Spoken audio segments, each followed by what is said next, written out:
Ikatan Dokter Anak Indonesia atau IDAI mengatakan KLB penyakit campak telah ditetapkan di 31 provinsi. Mewabahnya penyakit campak pada anak membuat kekhawatiran pada orang tua. Salah satu penyebabnya karena cakupan imunisasi yang rendah pada masa pandemi COVID-19.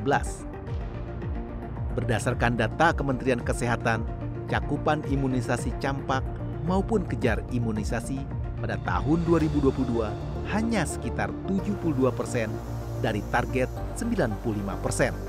Untuk itu, DPR mendorong Kementerian Kesehatan segera menjalankan program imunisasi anak.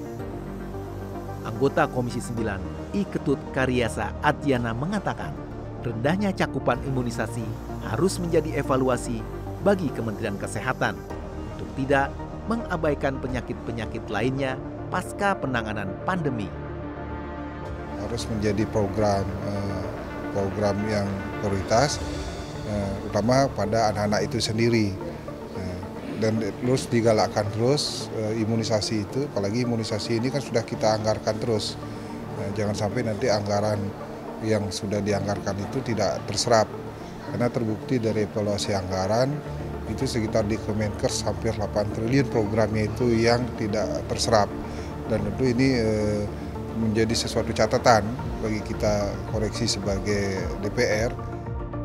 Anggota Komisi 9 lainnya, Dewi Aryani menambahkan, perlu ada penjelasan konkret terkait penetapan kejadian luar biasa campak ini.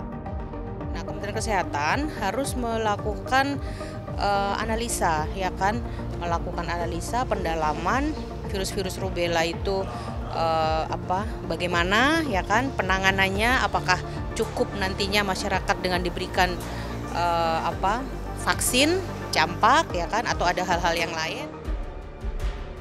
Maka dari itu, anggota Komisi 9 DPR RI, Neti Prasetyani meminta pemerintah melalui Kementerian Kesehatan segera melakukan pemetaan lokasi terjadinya KLB campak di berbagai provinsi di Indonesia dan berharap pemerintah terus berkomitmen melakukan transformasi sistem ketahanan kesehatan nasional. Kemudian memeriksa sejauh mana cakupan vaksinasi campak yang sebetulnya ini adalah hal yang paling mendasar ada di titik hulu untuk melakukan pencegahan terhadap wabah penyakit campak. Pemerintah juga harus berkoordinasi dengan Kemendagri yang hari ini menjadi leading sektor dari pengelolaan posyandu ya se-Indonesia.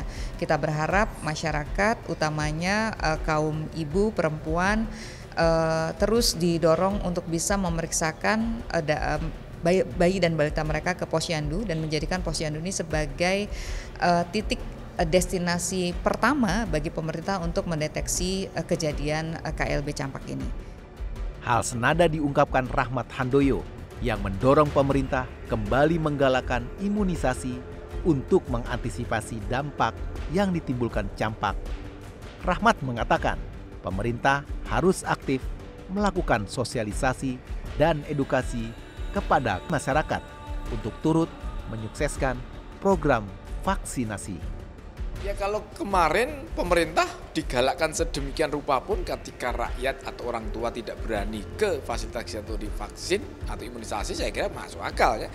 Tapi karena ini sekarang sudah landai, sudah terkendali, pemerintah sudah menyiapkan dan jangan khawatir masyarakat vaksinasi atau imunisasi itu tersedia dengan cukup, sangat cukup.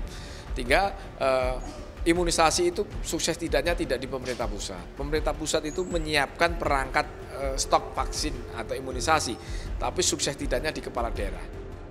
Komisi 9 DPR RI berharap pemerintah dapat berkolaborasi dengan tokoh agama dan tokoh masyarakat dalam meningkatkan tingkat kesadaran masyarakat dan akan pentingnya vaksinasi.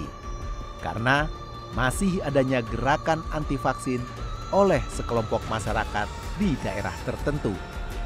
Tim Liputan TVR Parlemen melaporkan.